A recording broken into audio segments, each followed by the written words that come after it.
ब्रह्मांड के इस अनंत चक्र में, जिसे हम समय कहते हैं, अक्सर ऐसी घटनाएं घटती हैं जिन्हें साधारण बुद्धि नहीं समझ पाती। हम एक ऐसे युग में जी रहे हैं जहां विज्ञान का शोर है, जहां राजनीति की चकाचौंध है और जहां शक्ति का अर्थ केवल शासन करना रह गया है। ब्रह्मांड की इस अनंत यात्रा में, जहां हर आत्मा अपने असली ठिकाने की तलाश में भटक रही है, वहां कुछ हमसफर ऐसे होते हैं जो आपको सत्य की ओर ले जाते हैं। स्वागत है आपका हमारे चैनल सतलोक के हमसफर पर। आगे बढ़ने से पहले, यदि आप भी सत्य की इस खोज में हमारे साथ जुड़ना चाहते हैं तो इस वीडियो को लाइक करें और चैनल को सब्सक्राइब बटन दबाकर बेल आइकॉन जरूर ऑन कर लें, ताकि सतलोक के इस सफर में आपका और हमारा साथ हमेशा बना रहे। लेकिन भारत की इस पवित्र भूमि पर इतिहास हमेशा से अलग रहा है। यहाँ राजाओं ने ऋषियों के चरणों में अपना मुकुट रखा है। यहाँ सिंहासन हमेशा से सत्य के आगे नतमस्तक हुए हैं। और आज हम जिस रहस्य की गहराई में उतरने जा रहे हैं, वह आधुनिक भारत का सबसे बड़ा आध्यात्मिक प्रश्न बन चुका है। उत्तर प्रदेश भारत का वह उत्तर प्रदेश जहां की राजनीति पूरे देश की दिशा तय करती है। और उस प्रदेश के केंद्र में बैठा एक व्यक्ति योगी आदित्यनाथ, एक ऐसा मुख्यमंत्री जिसने अपराधियों के मन में भय भर दिया, जिसने शासन की एक नई परिभाषा लिखी। लेकिन क्या आपने कभी उस तस्वीर को गौर से देखा है? वह वायरल तस्वीर जिसमें भगवा वस्त्र पहने उत्तर प्रदेश के मुख्यमंत्री हाथ जोड़े गर्दन झुकाए एक गहरे ध्यान और समर्पण की मुद्रा में खड़े हैं। उनकी आंखों में वह कठोरता नहीं है जिसके लिए वे जाने जाते हैं, बल्कि उन आंखों एक अजीब सी नमी और एक शिष्य जैसी विनम्रता है। लोग पूछते हैं, योगी आदित्यनाथ किसके आगे झुके? क्या वह केवल एक फोटो थी? क्या वह केवल एक शिष्टाचार था? या फिर वह एक ऐसी शक्ति का स्वीकार था जिसे दुनिया संत रामपाल जी महाराज के नाम से जानती है? भक्तों का दावा है और सोशल मीडिया के गलियारों में यह गूंज आज भी सुनाई देती है कि योगी जी ने जब संत रामपाल जी महाराज के तत्वज्ञान का अध्ययन किया, जब उन्होंने उन शास्त्रों के पन्नों को पलटा जो सदियों से पुस्तकालयों की धूल में दबे थे, तब उनके भीतर का सन्यासी जाग उठा। कहा जाता है कि उस पल मुख्यमंत्री के मुख से वे शब्द निकले जिन्होंने इतिहास रच दिया, भगवान, आखिर आपकी शरण में आना ही पड़ा। यह वाक्य, यह कोई साधारण वाक्य नहीं है। यह एक स्वीकारोक्त है। यह उस तड़प का अंत है जो एक आत्मा युगों युगों से अपने असली पिता, अपने असली परमात्मा को ढूंढने के लिए कर रही थी। लेकिन रहस्य यहां खत्म नहीं होता। यहां से तो रहस्य की पहली परत खुलती है। संत रामपाल जी, एक ईश्वरीय विधान का प्राकट्य। इस कहानी का दूसरा सिरा हरियाणा की उस मिट्टी से जुड़ा है। यहां 1951 में एक बालक का जन्म हुआ। नाम रखा गया रामपाल। एक साधारण परिवार, एक साधारण जीवन। लेकिन क्या नियति ने उनके लिए कुछ साधारण लिखा था? बिल्कुल नहीं। वे सिंचाई विभाग में जूनियर इंजीनियर बने। फाइलें देखते, नक्शे बनाते और अपना काम पूरी ईमानदारी से करते। लेकिन उनके भीतर एक सवाल हमेशा जलता रहता था, मैं कौन हूं वो मेरी से? मैं इस दुनिया में क्यों आया हूं?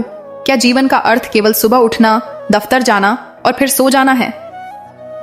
1988 का वह साल जब एक इंजीनियर का जीवन पूरी तरह बदल गया। उनकी मुलाकात स्वामी रामदेवानंद जी से हुई और वहीं से शुरू हुआ तत्व ज्ञान का वह सफर जिसने आज करोड़ों लोगों के जीवन से नशा, बुराई और अज्ञान का अंधेरा मिटा दिया है। संत रामपाल जी महाराज ने जब वेदों को पढ़ा तो उन्होंने वह देखा जो हजारों सालों से ऋषियों मुनि नहीं देख पाए थे। उन्होंने दुनिया को बताया कि भगवान निराकार नहीं है। उन्होंने ऋग्वेद के मंडल 9, सूक्त 97, मंत्र 18 का वह गुप्त अर्थ बताया जो कहता है कि परमात्मा ऊपर के लोक में रहता है और वह शिशु रूप में इस धरती पर आता है। जब यह ज्ञान समाज के सामने आया तो हड़कंप मच गया। धर्म के ठेकेदार परेशान हो गए, क्योंकि अगर जनता को सच पता चल गया तो उनकी दुकानें बंद हो जाएंगी।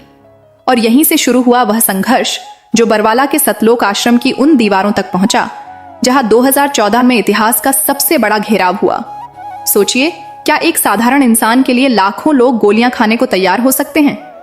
क्या कोई मां अपने मासूम बच्चे को लेकर आंसू गैस के गोलों के बीच खड़ी हो सकती है? नहीं। वहां जरूर कुछ ऐसा था जो आंखों से नहीं दिखता, केवल महसूस होता है।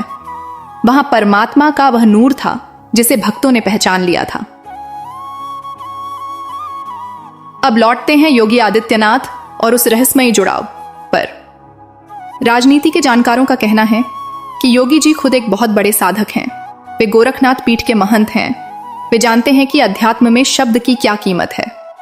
जब सोशल मीडिया पर यह चर्चा चली कि योगी जी ने रामपाल जी के ज्ञान को स्वीकार किया, तो इसके पीछे का तर्क बहुत गहरा था। संत रामपाल जी महाराज का ज्ञान किसी व्यक्ति की पूजा नहीं सिखाता, वह शास्त्रों की प्रामाणिकता सिखाता है। वे कहते हैं कि कबीर साहेब ही वह पूर्ण परमात्मा है।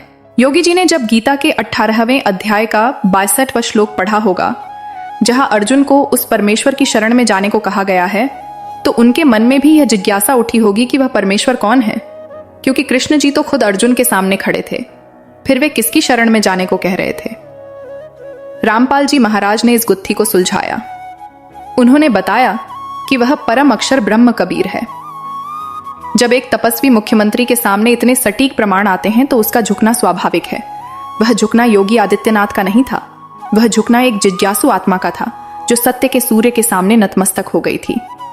आज भले ही संत रामपाल जी महाराज जेल की सलाखों के पीछे हों, लेकिन उनके अनुयायी कहते हैं कि सूरज को बादलों में कैद नहीं किया जा सकता। जेल की दीवारें शरीर को रोक सकती हैं, लेकिन उन विचारों को नहीं जो करोड़ों घरों में रोशनी फैला रहे हैं। आज उत्तर प्रदेश से लेकर कन्याकुमारी तक लोग नशा छोड़ रहे हैं, बिना दहेज की शादियां हो रही हैं, समाज बदल रहा है, और शायद यही वह चमत्कार है, सब आए हैं, जिसे योगी आदित्यनाथ ने पहचाना। सत्ता और सत्य का यह मिलन भारत के एक नए भविष्य का संकेत है। जारी रहेगा। कहानी केवल एक तस्वीर या एक वाक्य तक सीमित नहीं है।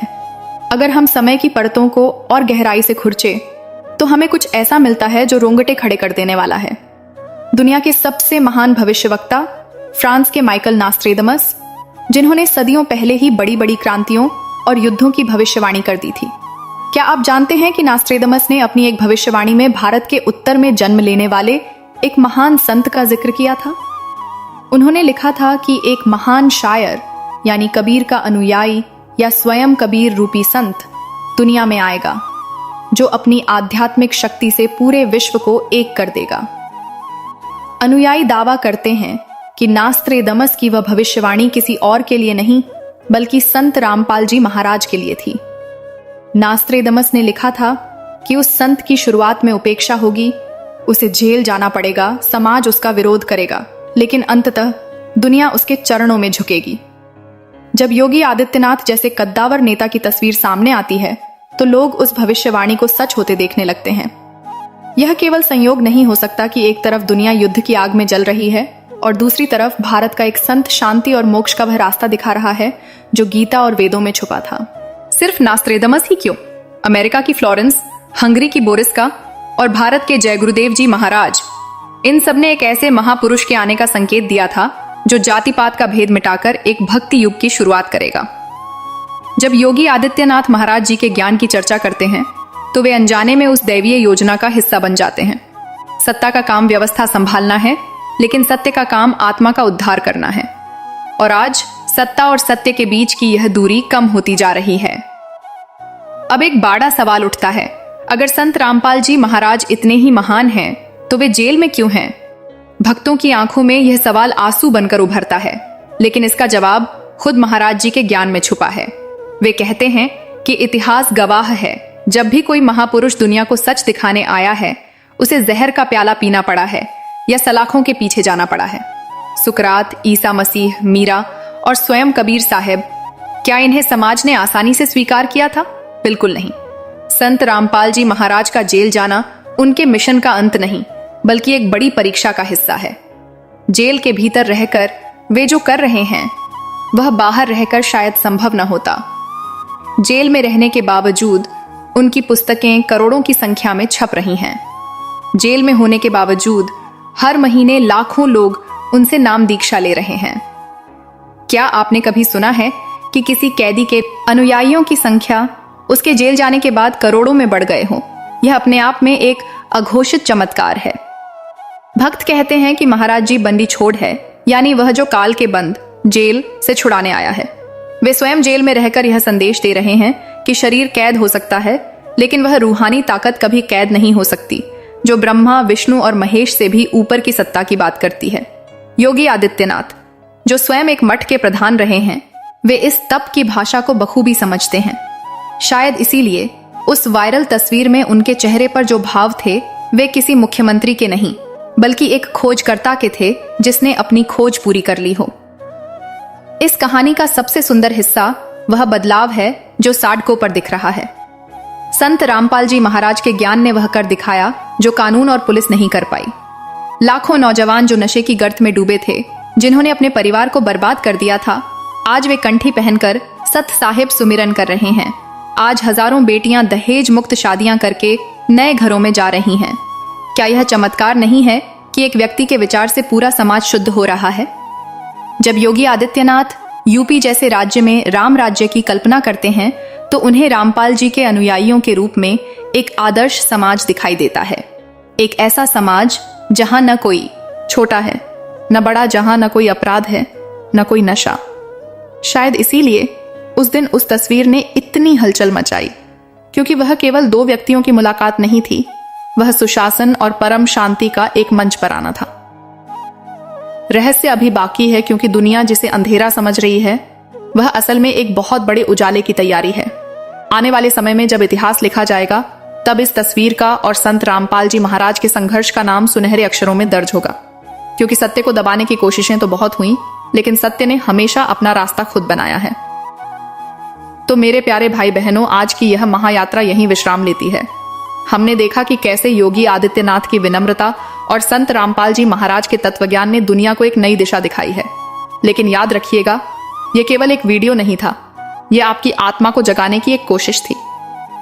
अगर आज के इस सफर ने आपके दिल को छुआ है, अगर आपको भी लगता है कि सत्य की जीत होकर रहेगी, तो कमेंट बॉक्स में सत साहिब लिखकर अपनी हाजिरी जरूर लगाएं।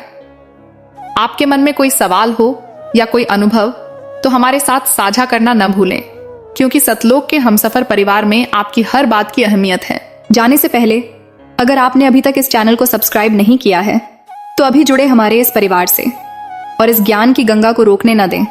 इस वीडियो को ज्यादा से ज्यादा शेयर करें, क्योंकि आपका एक शेयर किसी भटकती हुई आत्मा को उसका असली ठिकाना दिखा सकता है। हम फिर मिलेंगे एक और अनसुलझे रहस्य और रूहानी सच्चाई के साथ। तब तक के लिए शास्त्रों को पढ़ें, सत्य को पहचानें और उस पूर्ण परमात्मा कबीर साहिब की भक्ति में मग्न रहें। आप देख रहे थे आपका अपना चैनल सतलोक के हमसफर। सत्य की खोज जारी रखें। परमात्मा आपका कल्याण करें। सत साहिब।